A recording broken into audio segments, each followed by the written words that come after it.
Innal hamdalillah nahmaduhu wa nasta'inuhu wa nastaghfiruh wa na'udzu billahi min shururi anfusina wa min sayyiati a'malina. May yahdihillahu fala mudilla lahu wa may yudlil fala hadiya lahu. Asyhadu an la ilaha illallah wahdahu la syarika lahu wa asyhadu anna Muhammadan abduhu wa rasuluhu la nabiyya ba'da.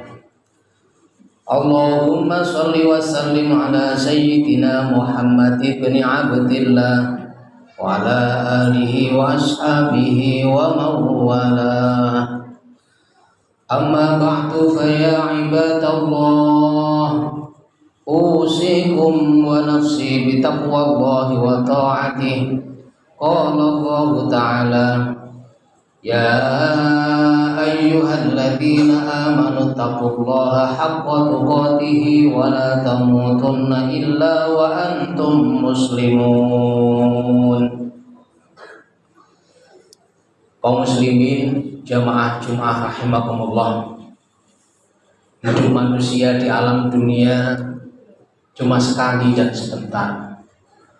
100 tahun yang lalu kita belum lahir, dan 100 tahun yang akan datang mungkin kita semua sudah tidak ada lagi di dunia ini. Oleh karena itu, hidup yang cuma sekali dan sebentar ini mari terus kita gunakan untuk meningkatkan ketakwaan kita kepada Allah dengan menjalankan perintah-perintah Allah serta menjauhi larangan-larangannya. Karena hanya dengan bekal inilah kita semuanya akan menghadap Allah Subhanahu wa Ta'ala. Kaum muslimin jamaah rahimakumullah, bulan Rajab adalah salah satu dari bulan yang dimuliakan oleh Allah Subhanahu wa Ta'ala. Allah memberikan informasi kepada kita, Bismillahirrahmanirrahim. Inna iddatash syuhuri 'indallahi 12 syahran fi kitabillah yauma khalaqas samawati wal arda minha arba'atun hurum. Sesungguhnya Allah menciptakan bulan-bulan dalam setahun itu jumlahnya ada 12. Jadi informasi ini sudah Allah sampaikan 1400 tahun yang lalu, bahwa dalam satu tahun ada 12 bulan. Minha arba'atun hurum. Dari 12 bulan ini ada 4 bulan yang disebut hurum, bulan yang dimuliakan oleh Allah Subhanahu wa Ta'ala. Yang 3 berurutan, yang 1 terpisah. Yang berurutan adalah Dzulqa'dah, Dzulhijjah dan Muharram. Sedangkan yang terpisah adalah bulan Rajab. Jadi bulan Rajab itu termasuk bulan yang dimuliakan. Bahkan tradisi kaum Arab waktu itu, ketika terjadi perkelahian, terjadi pertempuran, maka ketika masuk 4 bulan ini, otomatis mereka semuanya berhenti karena memuliakan bulan yang 4 ini. Ramadan bagaimana? Ramadan adalah bulan istimewa, bulan di atas, kemuliaannya di atas bulan-bulan yang lain. Kemuliaan bulan Rajab ini salah satunya adalah karena di dalam bulan Rajab ini ada peristiwa luar biasa yang kita kenal dengan Isra dan Mi'raj Rasulullah Muhammad SAW pada tanggal 27 Rajab. Singkat saja kita sampaikan hadiah yang paling istimewa, hadiah yang paling membahagiakan untuk umat Rasulullah adalah dari Isra Mi'raj ini kita diberi hadiah untuk melaksanakan sholat 5 waktu dalam sehari dan semalam. Begitu pentingnya sholat ini, sehingga pertama, untuk melaksanakan perintah ini Allah tidak cukup menurunkan wahyu.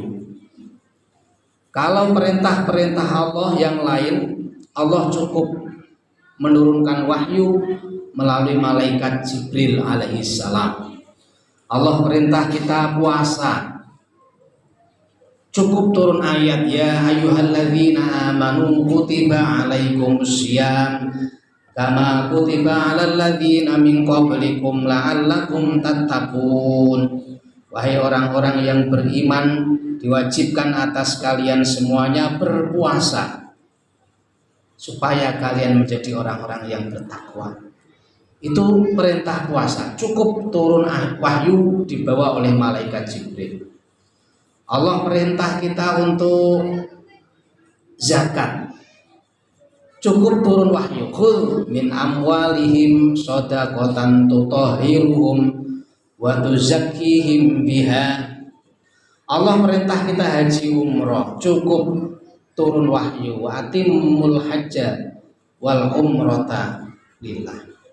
Tetapi ketika Allah perintah kita untuk melaksanakan sholat, tidak cukup hanya dengan wahyu. Bahkan Nabi Muhammad sendiri dipanggil ke Sidratil Muntaha untuk menghadap Allah dan menerima langsung perintah sholat ini.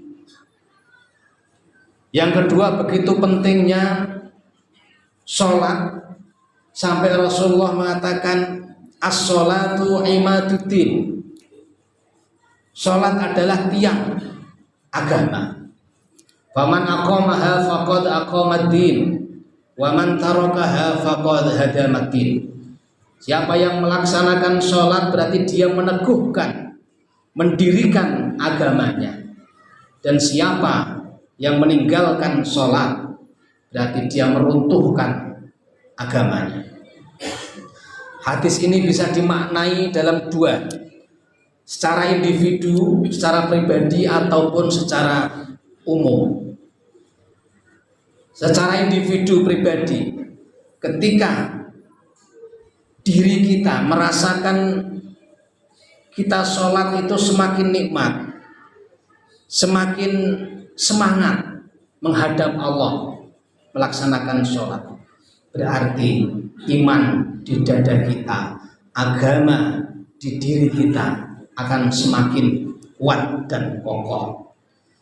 Tetapi kalau kita merasakan sholat itu sebagai sebuah beban yang sangat luar biasa, kita bermalas-malasan sholat, kita mulai bahkan meninggalkan sholat, hati-hatilah, berarti iman, agama di dada kita lama-lama akan runtuh, lama-lama akan hancur karena kita meninggalkan sholat.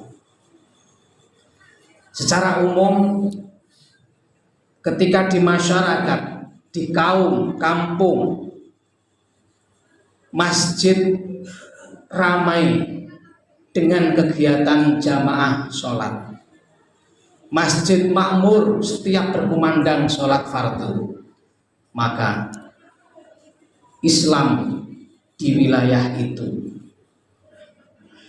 insya Allah akan jaya, insya Allah akan makmur, dan insya Allah akan berkembang karena sholatnya makmur, masjidnya makmur. Tetapi dimanapun ketika ada masjid, ada musola, di sana sepi dengan kegiatan jamaah sholat. Mungkin masjidnya besar, tetapi jamaahnya sedikit. Mungkin masjidnya megah, tetapi jamaahnya tidak ada. hati-hatilah. Berarti Islam di wilayah itu, Islam di daerah itu akan runtuh. Ini makna faman aqamaha faqad aqamaddin wa man tarakaha faqad hadamaddin. Maka melalui khutbah ini, mari terutama kaum bapak-bapak, kaum laki-laki, hampir-hampir wajib di zaman Rasulullah itu melaksanakan sholat berjamaah di masjid. Ada kisah, Rasulullah punya sahabat namanya Ummu Maktum. Ummu Maktum ini bahkan diabadikan dalam Al-Quran surah Abasa. Abasa wa tawalla an ja'ahul a'ma. Ummu Maktum ini sahabat Nabi yang buta. Dia tidak bisa melihat dari kecil. Tetapi begitu datang Islam, dia langsung berbaiat masuk Islam, dan apapun ajaran Rasulullah selalu diikuti, termasuk perintah Rasulullah untuk sholat berjamaah di masjid. Satu hari Ummu Maktum ini mendatangi Rasulullah minta keringanan. Ya Rasulullah, saya ini buta, kesulitan ketika menuju ke masjid, apalagi kalau tidak ada yang menuntun. Saya jadi kerepotan untuk menuju ke masjid. Apakah saya diizinkan untuk tidak sholat berjamaah di masjid? Rasulullah tadinya menjawab, ya, boleh. Tetapi ketika Ummu Maktum pergi, dia dipanggil oleh Rasulullah. Wahai Ummu Maktum, kemarilah. Labbaik ya Rasulullah. Apakah kau mendengar ketika ada suara azan? Apakah suara azan sampai ke rumahmu? Ummu Maktum menjawab, saya mendengar ya Rasulullah. Saya mendengar suara azan dengan jelas. Kalau begitu tidak ada keringanan bagimu. Tetap berangkatlah kau ke masjid walau dalam keadaan merangkak. Saking begitu pentingnya sholat berjamaah di masjid, sampai orang buta pun oleh Rasulullah dianjurkan, disuruh untuk tetap berangkat berjamaah ke masjid. Dan mulai saat itu Ummu Maktum tidak pernah meninggalkan sholat berjamaah di masjid. Kondisi apapun dia tetap berangkat ke masjid. Sampai-sampai iblis merasa jengkel, iblis merasa kewalahan. Suatu saat iblis ingin menggagalkan Ummu Maktum supaya dia tidak jadi berangkat ke masjid sholat berjamaah. Ketika subuh, Ummu Maktum berangkat ke masjid, iblis ini menghalangi jalan Ummu Maktum menuju ke masjid. Dia didorong sehingga terjatuhlah Ummu Maktum ini sampai kakinya berdarah-darah. Ummu Maktum pulang, kemudian ganti baju, berangkat lagi ke masjid.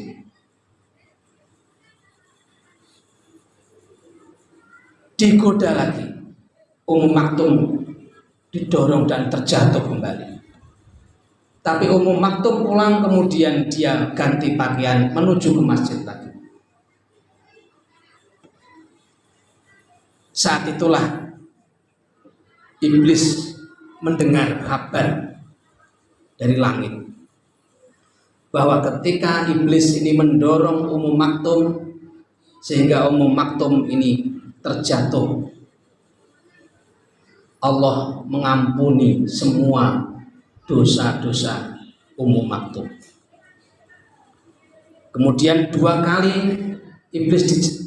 Ummu Maktum dijatuhkan oleh iblis dan dia gigih berangkat lagi ke masjid.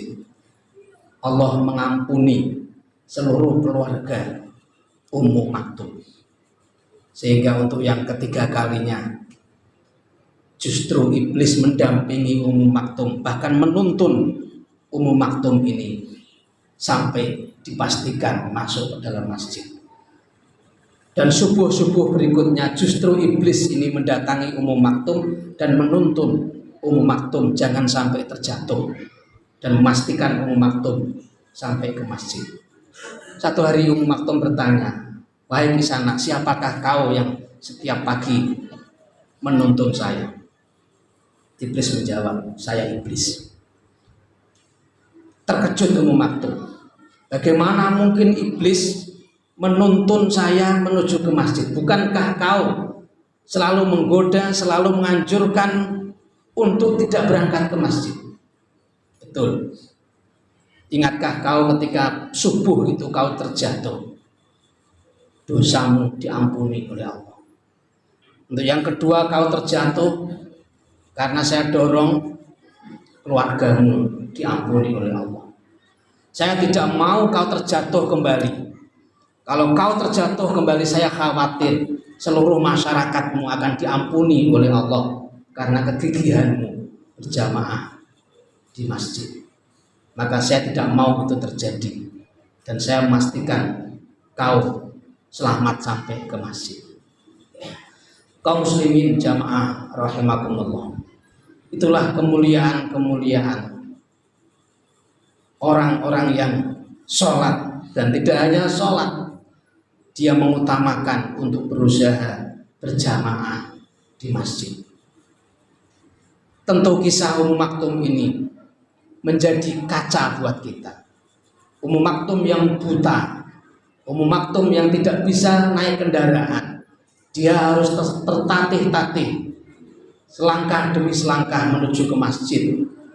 Sementara kita yang sehat, diberi kesehatan oleh Allah, mata bisa melihat, kaki bisa melangkah, telinga bisa mendengar, dan kadang-kadang jarak rumah kita dengan masjid pun tidak terlalu jauh. Apa susahnya kita meluangkan waktu beberapa saat untuk memakmurkan masjid, untuk melaksanakan sholat berjamaah di masjid, perintah Allah, perintah Rasulullah SAW. Mudah-mudahan bermanfaat. Barakallahu li wa lakum fil Qur'anil azim wa nafa'ani wa iyyakum bima fihi minal ayati wa dzikril hakim. Wa qurbil fir warham wa anta khairur rahimin. Allahumma salli wa sallim